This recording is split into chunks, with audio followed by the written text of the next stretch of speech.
বাথরুমে নাকি নামাজ পড়তে দেখছে। এই যে আবার বিতর্কের সৃষ্টি করলেন উনি। এইটার জন্য দেখেন আবার ক্ষমা চাইতে হবে তার। আবার ক্ষমা চাইতে হবে। আচ্ছা আমি আপনাদের একটা ছোট্ট কথা বলি, একেবারে সত্য কথা কিন্তু আপনাদের কাছে গল্প মনে হবে। একটা সত্য কথা বলি। টিএনটি কলোনি চিনেন তো মতিঝিল? আমাদের আমার ছোট ভাইয়ের সাথে আমার এক ছেলে পড়তো মামুন নাম। আমার ইমিডিয়েট যে ছোট ভাই ওর নাম হলো রায়হান। তো ওর সাথে মামুন নামে একটা ছেলে পড়তো। কালো, ওর গায়ের রং কালো এবং আমরা সবাই কালা মামুন বলতাম তাকে। ওরা আ ২৪ নাম্বারে থাকতো। তো এই মামুনদের বাসা ছিল ৪ তলায়।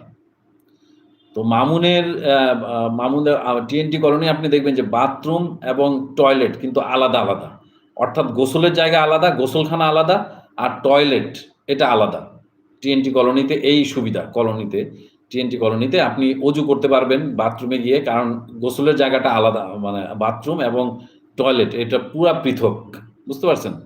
তো এইভাবে আপনি যখন ওই ওরা যখন টয়লেটে যেত তখন দেখতো ওই জায়গায় আবার টয়লেটের জানালা অনেক বড়। আমরা সবাই কিন্তু পর্দা দিয়ে রাখি। টিএনটি কলোনিতে সবাই পর্দা দিয়ে রাখে। TNT colony, AGB colony, Bangladesh bank colony টয়লেটের জানালা অনেক বড়। ওটা পর্দা দিয়ে রাখে সবাই। তো যারা ওই এলাকায় বসবাস করেন তারা জানেন ব্যাপারটা।